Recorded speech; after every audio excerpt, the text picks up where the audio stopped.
The first time a billionaire said my name, he was on his knees. His empire was burning down around him. His fancy board of directors had vanished, and the only person left in that glass tower was the cleaning lady's daughter. He'd never even bothered to look at. If it were you, would you help the man who spent years pretending you didn't exist? Hey, my name is Zora Green, but most people call me Zori. And this is the story of how I went from doing homework on the floor of a janitor's closet to saving a billionaire's company in one night, and then tearing his perfect little world wide open.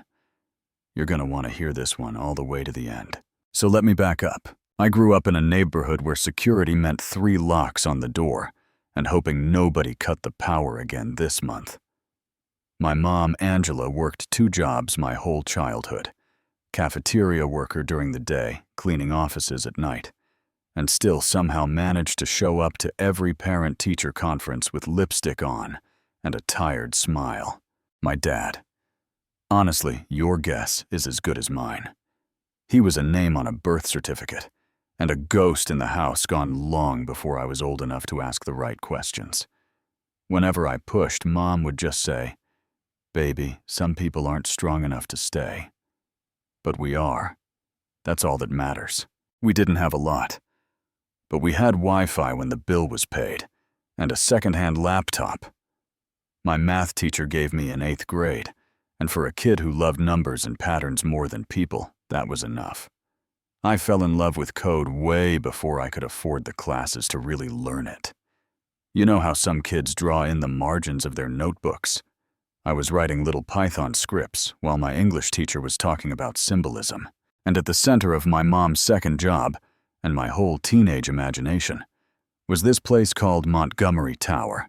Picture it downtown Atlanta. 50 stories of glass and steel. The kind of building that reflects the sky, like it thinks it's too good for the street it stands on. On the top floors was Montgomery Capital, hedge funds, private equity money, moving so fast you could almost hear it humming in the walls. The man whose name was on the logo on the building on the news whenever the market sneezed was Richard Montgomery. In our neighborhood, we didn't say rich. We said Montgomery rich. Mom had been cleaning there since before I was born. She'd come home dead on her feet, smelling like bleach and office coffee, and still joke. "Girl, you should see the view from that 49th floor bathroom. You feel like God forgot about gravity for a minute." Sometimes she'd bring back half-eaten catered sandwiches from their late meetings, or little bottles of fancy shampoo from the executive spa shower, like our own weird version of trickle-down economics. When I was 16, the lady who usually watched me at night got sick, and suddenly Mom didn't have childcare anymore. Her solution was simple. "You're coming with me." So that's how I found myself riding the elevator up to the sky.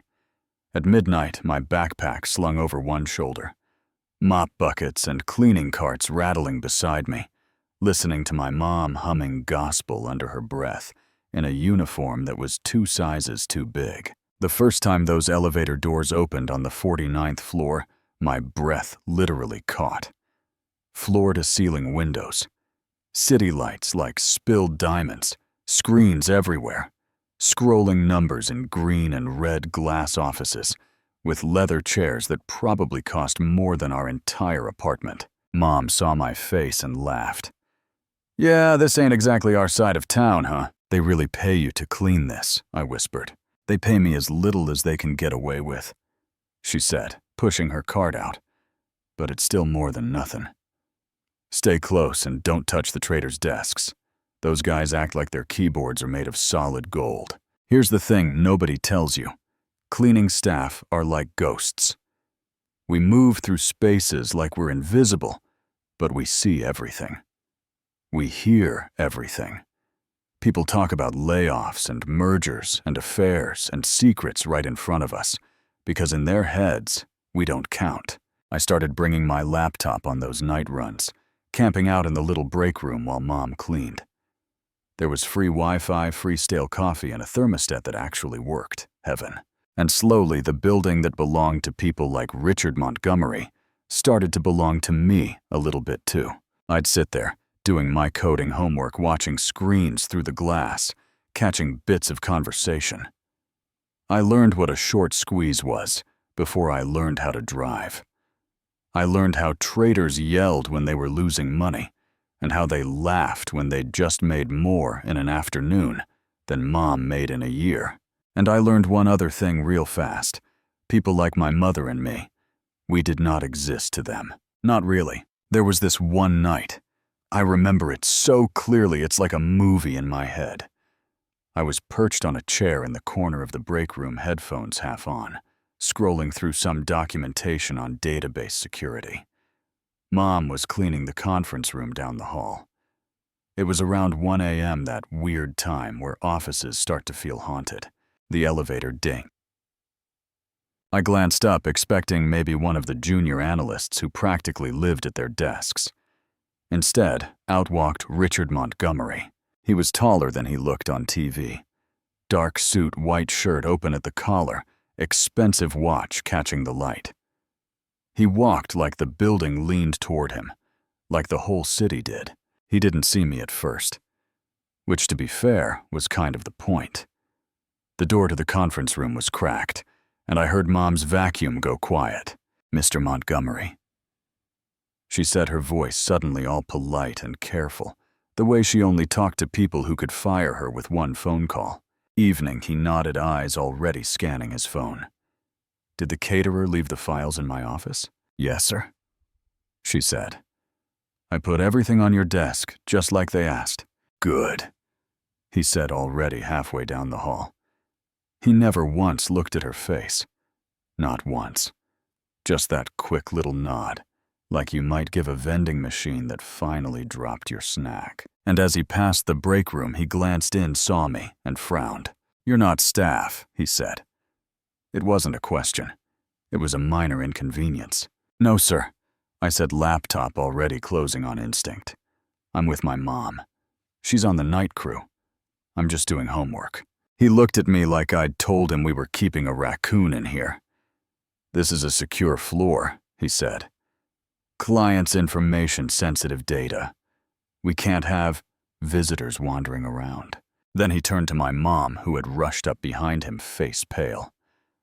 "Angela, this is against policy. You know that." "I'm so sorry, Mr. Montgomery," she said, right hand twisting in her glove. "My sitter canceled. I didn't have anyone else.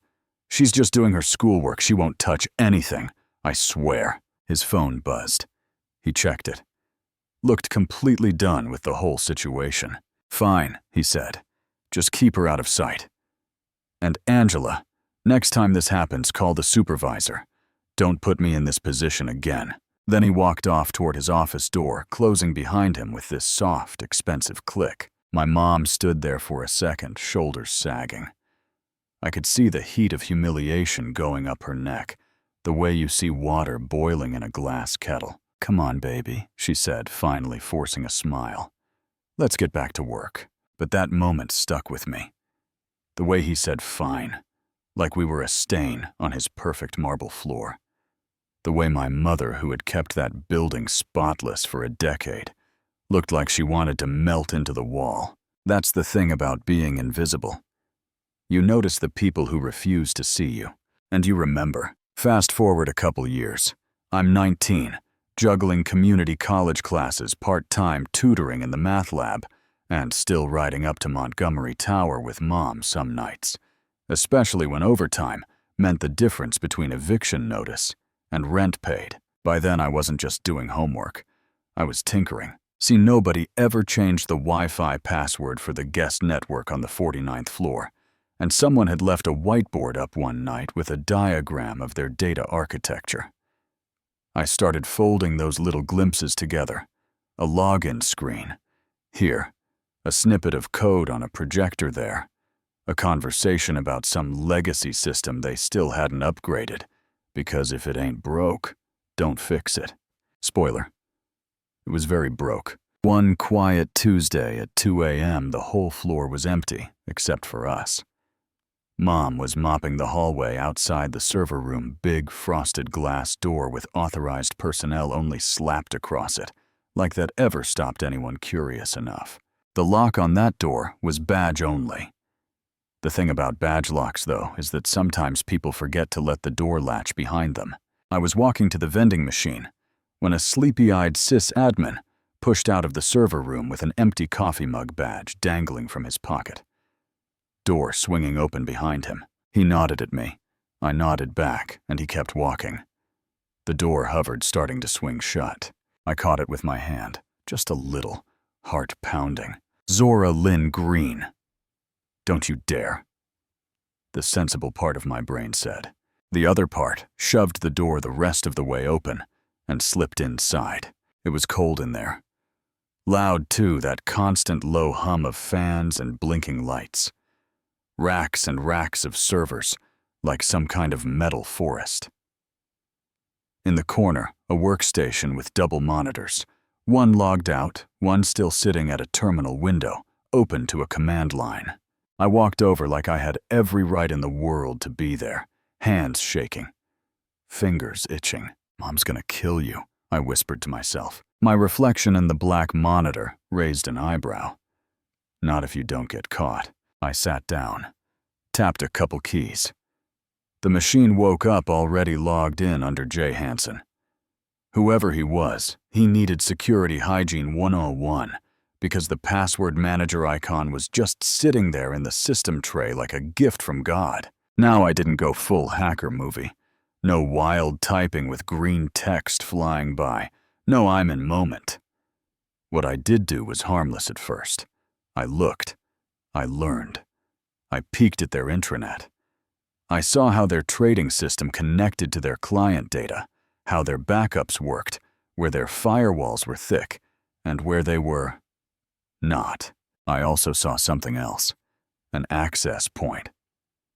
Nobody had touched in years, a tunnel into their oldest database that was still active but barely monitored. It was like seeing a rotting support beam in a house, and knowing one good storm could bring the whole thing down. I logged out, slipped back into the hallway, grabbed a soda like I'd just been standing there the whole time, and tried to pretend my heart wasn't trying to punch its way out of my chest. That night, I went home, wrote notes, sketched diagrams, then sat on my bed staring at them. This is not your problem, I told myself. You're 19. You live in a 2-bedroom apartment with a busted heater. You cannot fix $1 billion firm's security issues. But another voice quieter said, if this blows up and takes your mom's job with it, you'll wish you'd spoken up. So a few nights later, when I happened to see that same sysadmin guy, Hansen, microwaving leftover pizza in the break room at 1 a.m., I took a breath and walked over. Excuse me, I said. You're with IT, right? He looked up like I'd interrupted a sacred ritual. Yeah. Why? I study computer science at Fulton Community College, I said. Little white lie. General studies with a CS focus, but close enough. I noticed something on your system maps the other night, and I think you might have an exposed access point on one of your legacy databases. He blinked at me. You, what? I quickly sketched it on a napkin, keeping my voice low. Here. See this tunnel from the client portal to the old DB. If someone knew where to look, they could ride that right past your firewall. It's probably nothing, I just thought you should know. He stared at the napkin, then at me.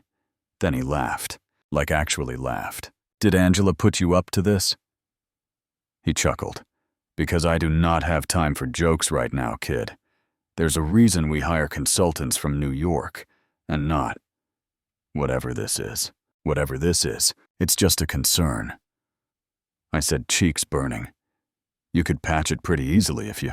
Listen, he cut me off, tossing the napkin into the trash. I'm sure you're very smart at your little community college, but we have people on payroll who do this for a living. Systems are fine.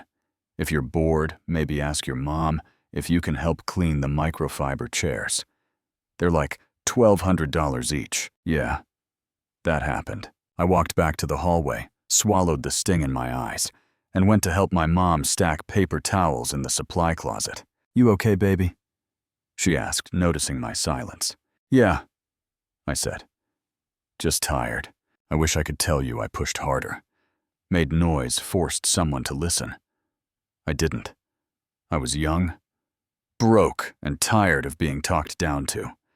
It's exhausting being the only person in the room who sees the crack in the wall, while everyone else is complimenting the paint color. But the crack was still there, waiting. And a few months later, it split the whole building in half. It happened on a Thursday morning. I remember because I was sitting in my intro to psych class, listening to some dude in a blazer talk about Maslow's hierarchy of needs when everybody's phones started vibrating at once. Alerts, news notifications, finance apps blowing up. Within 10 minutes, half the class had their laptops open, whispering. The professor finally gave up and turned on the projector, pulled up a news site. Montgomery Capital Systems compromised. Trading halted. Billions at risk. My stomach dropped straight through the floor. The anchor's voice was way too calm for what she was saying. Sources say an unknown cyber attack has crippled Montgomery Capital's internal networks and trading systems. All client accounts have been frozen as the firm assesses the scope of the breach. I wasn't hearing half of it. All I could see in my head was that napkin in the trash, the little red circle I'd drawn around that access point. "Can I go to the bathroom?" I blurted already, grabbing my stuff. I didn't go to the bathroom. I went straight to the bus stop, skipped 2 buses because I couldn't stop pacing. Then finally just called my mom. She picked up on the first ring voice high and tight. "Zori, baby, I was just about to call you." "Where are you?" I asked. "I'm at home," she said. Management called, said night crew should stand by, not come in unless they're called, and to watch the news. I don't know what's going on, but it sounds bad, real bad. "Don't go in," I said, heart racing. "No matter what they say. Promise me." "What's happening?" she whispered. I took a breath. "Remember that leak I told you about in their system? The one nobody believed me about? I think someone just found it." Silence. "Zora," she said slowly. "You listen to me. This is not your fault. Whatever is happening, those people get paid more money than I'll see in my lifetime to keep things safe. If they didn't listen, that's on them. Yeah, but if that breach spreads to client data, they're going to need a scapegoat," I said. "And it sure as hell isn't going to be Richard." "Baby," she said, voice soft but firm. "This is above our pay grade." She was right. And wrong. Because a few hours later my phone buzzed again. This time with a text from an unknown number. "Is this Zora Green? This is Rachel from Montgomery Capital HR. Please call me ASAP." My heart stopped. I called. "Hello, Zora, hi. This is Rachel." The voice on the other end said too bright. "You're Angela Green's daughter, correct?" "Yes," I said slowly. "You've been on the premises at night occasionally?" she asked. "Using the break room while your mother works?" "Yeah," I said. "Why?" Deep breath on her end. "We're conducting a preliminary internal review of all seat access to the 49th floor, she said. "And we noticed some anomalies on the network logs during overnight hours over the last few months. Your name came up." I swear the world went quiet for a second. "I'm just a student," I said carefully. "I sit in the break room and do my homework. That's all." "Well, one of our technicians mentioned that you had approached him about our systems," she said. "We're not accusing you of anything, of course, but given the current situation, senior leadership would appreciate a chance to speak with you in person, and with your mother if possible." There it was. Not a request. A summons. "Okay," I said. Brain already spinning when, "Right now," she said. "We can send a car. If it were you, what would you have done?" Hung up and lawyered up. Refused to go. Or done exactly what I did. Said okay. And walked straight into the lion's den. Because you were too scared not to. The car they sent was black, shiny, and smelled like money on the inside. My mom was already in the back seat when it pulled up to our building. She looked shaken, hands clasped so tight her knuckles were white. "They said Mr. Montgomery wants to talk to us," she said. "Said it's urgent." The ride downtown felt like it took 30 seconds and 2 hours at the same time. The city blurred by. Every part of my body wanted to jump out of that moving car and run, but I just sat there, listening to my heart pound in my ears. When we walked into Montgomery Tower this time, the lobby wasn't calm and silent like usual. It was chaos. People on phones yelling, security guards checking badges like the FBI screens on the wall, all flashing some version of system offline. We were rushed past reception into a private elevator, straight up to the top floor. The door opened to a room I'd never seen before. The executive war room, I guess. Floor-to-ceiling windows, massive table screens everywhere, showing graphs flatlining red alerts. Live news feeds tearing Richard apart faster than the markets were. Around that table were a handful of people who ran the city. Board members, legal PR. Expressions ranging from furious to terrified. At the head of the table stood Richard Montgomery himself. He did not look like the man I'd seen glide through the office at 1 a.m. in a perfect suit. He looked like someone had reached into his chest and twisted, hair slightly out of place, tie gone. Shirt sleeves rolled up. Bloodshot. The only thing that hadn't changed was the weight of power he carried even in crisis. He turned as we were ushered in. "Angela," he said. Not unkindly, not warmly. Just tired. "And this must be your daughter." "Yes, sir," my mom said. Voice small. "This is Zora. Zori, actually." I corrected automatically, then wanted to smack myself. "Really, brain?" That's what you chose to say. A couple of the board members exchanged annoyed glances. I could practically hear their thoughts. "This is who we're talking to right now. The janitor's kid, Rachel." The HR woman cleared her throat. "As I explained on the phone, Mr. Montgomery. There have been some flagged log entries during overnight hours that coincide with our current breach window. Given that Ms. Green here has had access to the floor, we thought it prudent to ask her some questions." "Questions," my mother whispered. "Sir, my daughter would never." Richard held up a hand. "No one is accusing her of anything," he said. Then his eyes locked on mine. "We just need clarity.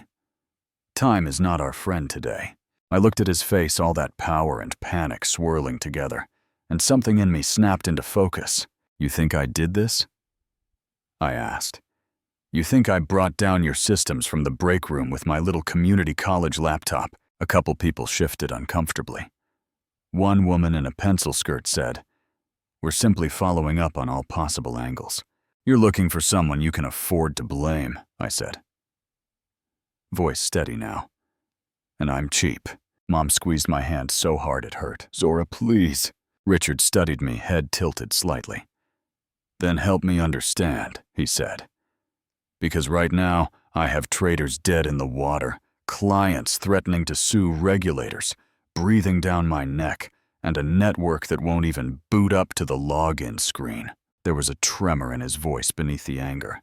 Not fear of prison, not yet. Fear of losing control. "Tell me what you saw," he said. So I did. I told them about the open server room door, the legacy database, the bypassed firewall, the napkin, the way Hansen had laughed at me and thrown it away. I told them in clear, calm detail, because when you've been dismissed your whole life, there's a special kind of satisfaction in dropping pure facts on the table. When I finished, the room was quiet. One board member, a guy with silver hair and a watch bigger than my future, snorted. "So we're supposed to believe that our entire infrastructure was compromised because a janitor's kid peeked into a server room and some mid-level tech didn't take her seriously. Do you have a better explanation?" I shot back. He opened his mouth, then closed it. On one of the screens, a graph dipped lower. "We've been locked out of the system for 6 hours. Someone muttered. Richard rubbed his forehead. "Our vendors are trying to isolate the breach," he said, more to himself than to us. They say it looks like it came through an old API we don't even use anymore. I felt my heart stop for half a beat. Old API, I repeated. Connected to what? Upon an archived client database, he said. Why? I swallowed. Because if it's the one I think it is, I might be able to get you back in. The room exploded with noise. You can't be serious. This is insane. We are not letting some vetted outsider poke around. What choice do we have? Another voice cut through. It took me a second to realize it was Richard. The consultants in New York are still stuck at the airport. It is out of its depth. The clock is ticking. If she knows something we don't. Everyone turned to him like he'd lost his mind. She's a child, the silver-haired board member hissed. She's the only person in this room who saw the problem coming and tried to warn us before it happened, Richard snapped back. That's more than I can say for you, Charles. You could have heard a pin drop. He turned to me. Zora, he said. And I'll admit, hearing him say my name right did something to me. If I give you temporary supervised access, can you show us where the hole is? My mother squeezed my hand so hard I thought my bones might crack. Her eyes were wide, terrified. Baby, you don't have to do this, she whispered. This is not your mess. She was right. It wasn't, but here's the ugly truth. Sometimes the only way people like us get in the room is when the room is on fire and they've run out of firefighters. I took a breath. I'm not promising miracles, I said, but I can try. Patterns interrupt. There is nothing quite like sitting down in a leather chair that probably costs more than your tuition, while a billionaire and his entire board stand behind you watching your every keystroke. They took me into a smaller room off the main war room. What I guessed was some kind of secure planning office. Emergency generator humming, backup terminals glowing. A guy from IT hovered nearby, ready to yank the Ethernet cable if I sneezed wrong. I cracked my knuckles, sat down, and let my fingers find home row. Okay, I said. Walk me through what happened this morning, step by step. Hanson, yeah, the same IT guy who'd laughed at me months ago, was there red-faced, trying to explain. The trading system started lagging. Then clients couldn't log into the portal. Then our internal consoles went dark, he stammered. We thought it was the data center, but logs, I asked. He pulled them up. I scanned lines of timestamps and error codes. My brain shifting into that weird, quiet place it goes when there's nothing in the world but pattern and noise. There it was. Stop, I said. Scroll back. Right there. That handshake from the old API. It shouldn't be active, but it's trying to authenticate with your main cluster. Yeah, we saw that, Hanson said. We thought it was just leftover junk. It's not junk, I said. It's a tunnel. Whoever is doing this is bouncing through that legacy endpoint, flooding your authentication nodes until they choke. It's not a breach into your data. Not yet. It's a denial of service attack from inside your own infrastructure.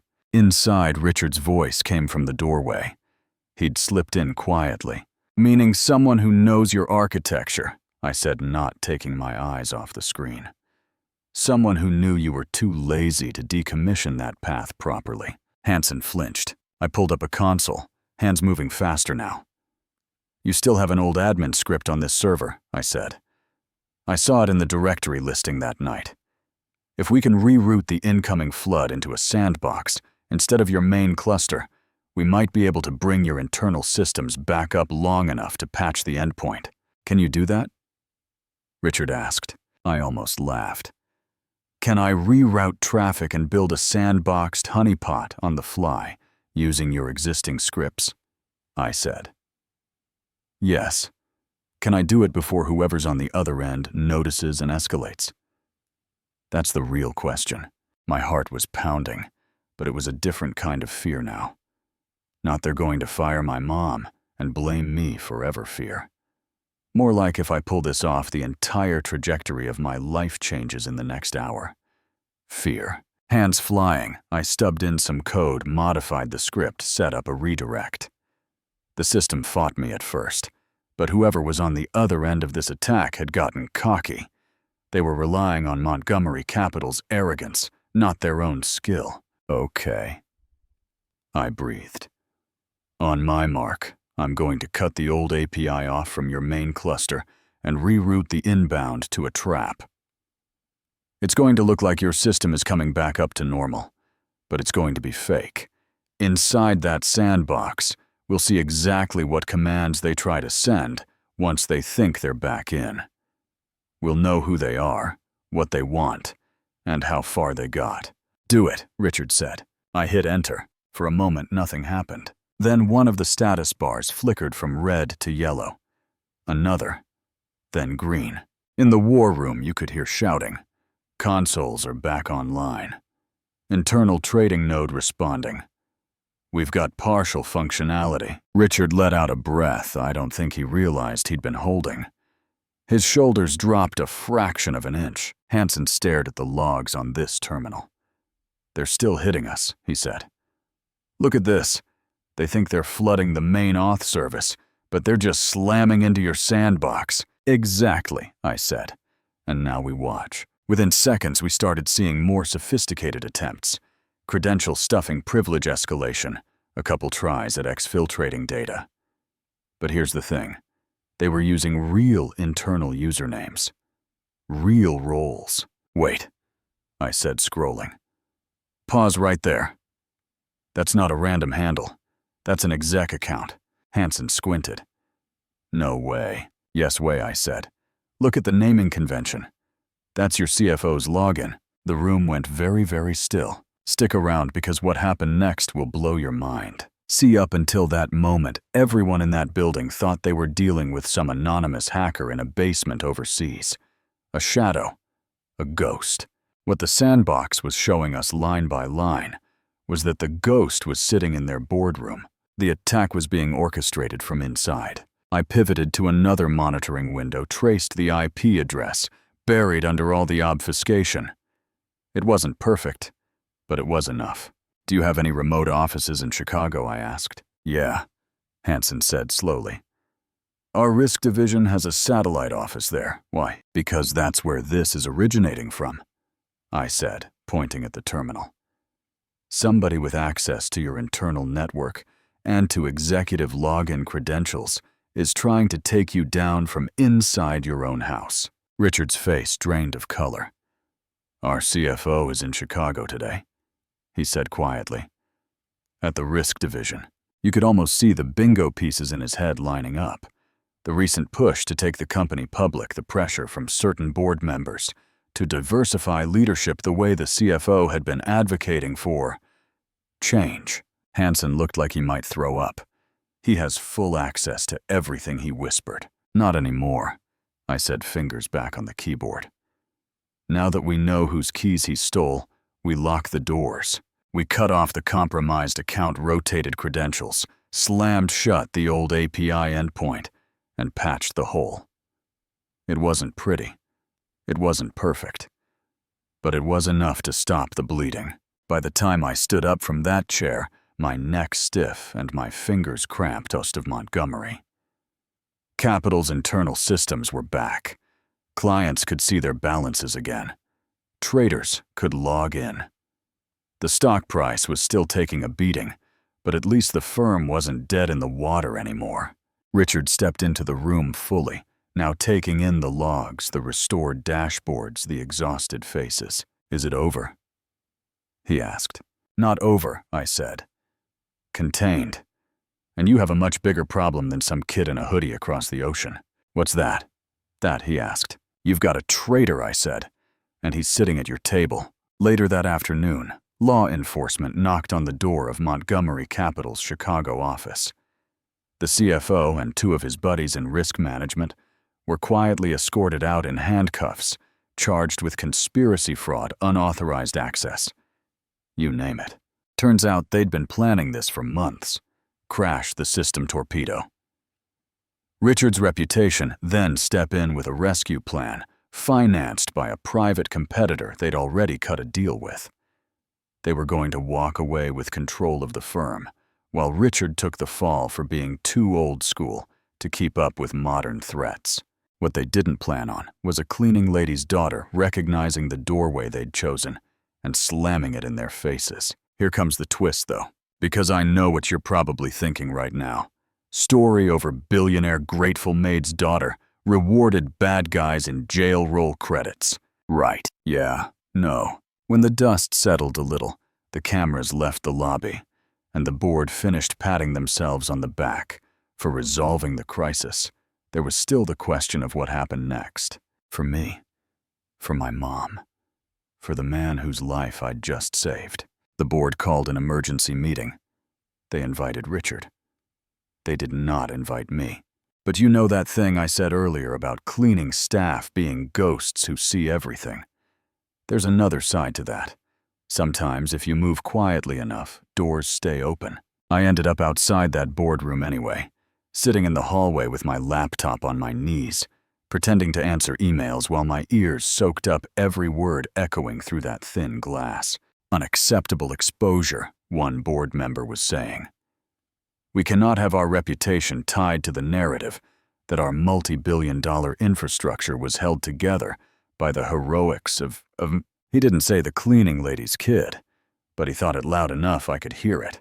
Are you suggesting we lie? Richard asked, tired anger in his voice. I'm suggesting we control the story, another board member said. Publicly, this was an internal team effort. Consultancy leadership. No one needs to know that some random outsider with no formal credentials was given root access in the middle of a crisis. Her name is Zora, Richard said, and without her we'd be bankrupt by now. Silence. We can compensate her appropriately, someone said finally. A generous check, perhaps, a scholarship fund in recognition of her contribution. But we cannot put her front and center. It undermines confidence in our systems. It makes us look reckless. Reckless is ignoring her warnings in the first place, Richard shot back. Be that as it may, the silver-haired board member said, your position is precarious enough as it is. The regulators will be all over us. We barely saved the firm, and shareholders will want blood. If you insist on turning this girl into some kind of folk hero, you will drag us all down with you. Is that what you want? There it was. The line in the sand. For half a second, I let myself hope. Maybe this is the part where he stands up, tells them to go to hell, walks out to the press, and says my name into every microphone on the street. Maybe this is the part where he proves he's better than the system that built him. He sighed. What do you propose? He asked instead. Just like that, I felt something in my chest crack. Not all the way through, just enough to let some cold air in. They hammered out the official narrative in 30 minutes. Internal heroics. Teamwork. Lessons learned. No mention of me or my mom or that open server room door. At the end, they called me in for a debrief. Zora, the HR lady, said, all smiles again. We can't thank you enough for your help today. You showed remarkable composure under pressure. Truly, we'd like to offer you this as a token of our appreciation, a board member added, sliding an envelope across the table. $25,000, no strings attached. In addition, we'd be happy to cover the remainder of your tuition at Fulton Community and provide a glowing letter of recommendation if you ever apply to one of our internship programs. It was a lot of money for us. For them, it was pocket change. My mother stared at the envelope like it was a bomb. Baby, that's more than I make in a year, she whispered. They all folded their hands, smiling like they'd done a good thing. This is very generous, I said slowly. But I have a question. Of course, HR said. Are you going to tell the truth about what happened? I asked. That your systems were vulnerable because you didn't listen to your own staff, and that it was a girl from the wrong side of town who pulled you out of the fire. An uncomfortable pause. As we explained, the silver-haired board member said we need to present a unified message to the public. Highlighting internal failures and relying on unvetted outsiders during a crisis is not in the company's best interest. Do you think that's fair? I asked, looking around the table. I mean, honestly, do you think it's fair that the people who get ignored or laughed at get written out of the story when they're right. Nobody met my eyes except Richard. His expression was complicated. Guilt, gratitude, calculation, all mixed together in a way I couldn't untangle. "I will make sure you and your mother are taken care of," he said quietly. "I promise you that." There it was again, that fine tone. That "I've decided what you're worth" tone. I looked at the envelope, at my mother, at the city outside the window, at the men and women around that table who would walk away from this still rich, still powerful, still able to spin the story however they wanted. Then I thought about the sandbox logs sitting on that secure server, the timestamps, the patched endpoint, the difference between collapse and survival. I slipped the envelope into my bag. "Okay," I said. "But just so we're clear, this is not the end of the story." Pattern interrupt. Sometimes accepting the check is not selling out. Sometimes it's loading the slingshot. What I didn't tell them in that moment was that while I was building that honeypot, I'd also copied some very interesting data. Not client information. Not anything that would hurt innocent people. Just enough internal documentation to prove where the vulnerability came from, who ignored it, and who tried to exploit it. I didn't leak it that week, or that month. I went back to school, paid off my mom's medical bills, moved us out of the apartment with the broken heater and into a small house with working locks and a little patch of grass out front. I took the scholarship money, finished my degree early, got into a better program, and while I did all that, I watched Montgomery Capital spin the narrative. Watched Richard on TV talking about resilience and teamwork and the incredible dedication of our internal IT staff, never once saying my name. Watched the stock price slowly crawl back up. Watched as after a couple of rough quarters and an expensive regulatory review, the board decided maybe it was time for Richard to transition into a strategic advisory role. That's corporate speak for "thank you for your service, please leave quietly." He went from being the man who owned the building to the guy nobody recognized at the coffee shop down the street. Funny how fast that happens. 2 years later, I ran into him of all places in the lobby of a startup incubator in Midtown. I was there to pitch a project, a platform to help small businesses audit their own security without paying Montgomery-level consulting fees. I'd been working on it in the margins of my life, nights and weekends fueled by coffee and anger. He was there. Honestly, I don't know why at first. Looking lost. No entourage. No tailored suit. Just a guy in a decent blazer with that dazed look people get when they've lost the thing that used to define them. Our eyes met by the elevators. "Zora," he said, like the wind had been knocked out of him. "Mr. Montgomery," I said. "Old habits die hard." He gave a short, humorless laugh. "Just Richard now," he said. They took the Mr. with the office.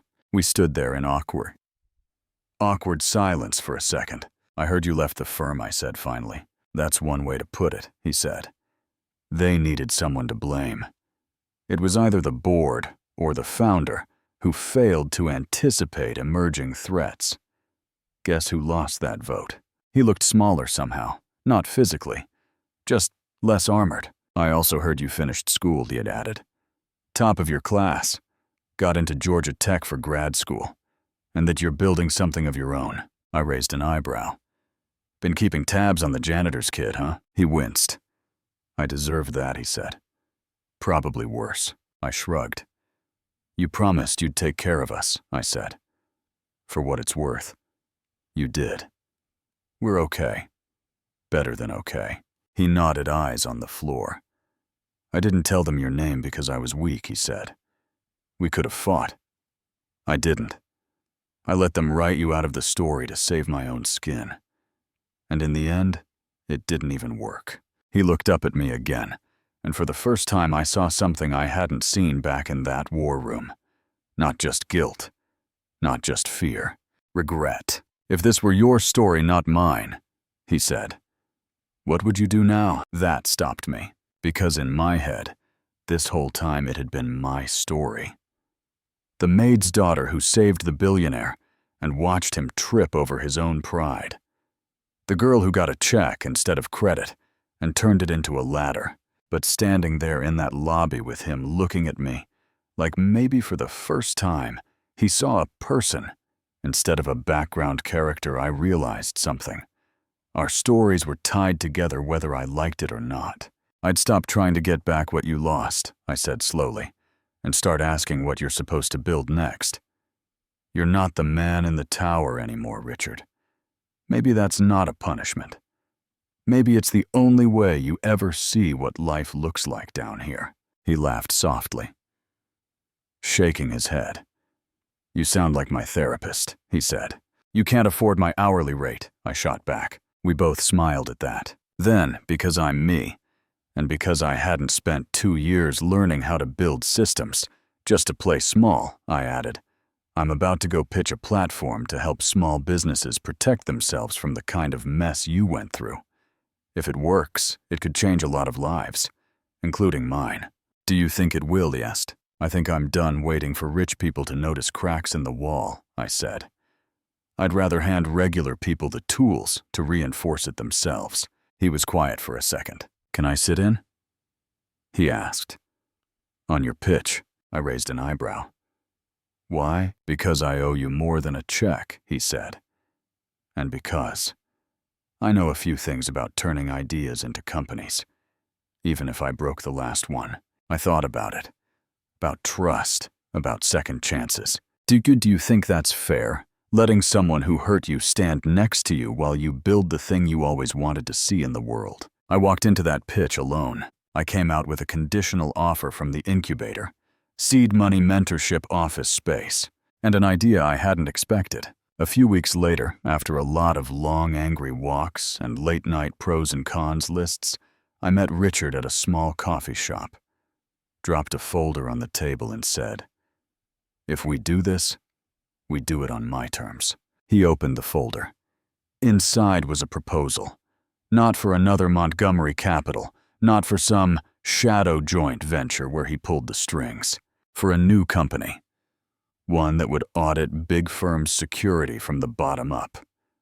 Interviewing cleaning staff receptionists, junior admins, the people who actually knew where the bodies were buried, and paying them fairly for their insights. One that would build tools small businesses could actually afford. One that would publish uncomfortable truths about how many breaches were really caused by arrogance, not ignorance. I want you as a minority investor and consultant, I said. Not a boss, not a savior. You bring your connections and what you've learned. I bring everything else. We put my mom's name on the wall before yours. We hire people who look like us, who come from where we came from. We tell the truth, even when it makes companies mad. He looked at the proposal, then at me. You trust me that much? He asked. I shook my head. I don't trust you, I said. I trust me. I trust contracts. I trust having veto power and a board that doesn't look like your old one. And I trust that you've lost enough to maybe finally understand what it feels like to be on the other side of the glass. He exhaled long and slow. Do I get any say in the name? He asked. Depends, I said. What were you thinking? He smiled, a real one this time. Small, but honest. Greenlight Security, he said. For your last name.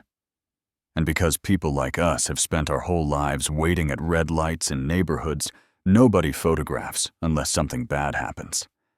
Maybe it's time we get to say go for once. Okay, I'll admit it. That got me. Fine, I said. But Mom gets the corner office. He laughed. Deal. We signed the papers a month later, the day the logo went up on the shared office door. Greenlight Security, founded by Zora Green, co-founded by Richard Montgomery. I brought my mom to see it. She stood there in the hallway, eyes shiny hand pressed to her chest. They put your name first, she whispered. They should, I said. Without you dragging me to that tower every night, none of this exists. She side-eyed me. I dragged you, she said. You begged to come, nosy child. Details, I waved her off. We still clean, by the way. Just different messes now. We go into companies and talk to everyone from the C-suite to the night crew. We map not just their code, but their culture. We show them where they're vulnerable because they don't listen. Some of them change. Some of them don't. Some of them hire us just for the PR and then get mad when we tell them things they don't want to hear. We tell the truth anyway. Richard sits in on some of those meetings. Sometimes he sees himself in the CEOs across the table and gets this look like he wants to shake them. Sometimes he just sits quietly and lets me do what I do. We're not friends, not exactly. We're something stranger and more complicated than that. He's the man who once looked past me like I was a piece of furniture, and then got on his knees and asked me to save his empire. I'm the girl who did, and then used the aftermath to build something he doesn't get to own. You tell me, is that redemption or just a different flavor of survival? Here's why I'm telling you all this. Every system, every relationship, every company, every life has cracks, weak points, places where arrogance says it'll be fine, and fear says don't rock the boat. And tired people with good instincts get ignored because they don't have the right title. Maybe you're the person seeing the crack right now at your job, in your family, in your friend group. Maybe you've been laughed at, dismissed, told to leave it to the experts, when you can literally feel the wall shaking. Or maybe you're sitting at the big table telling yourself the janitor's kid doesn't really know what she's talking about.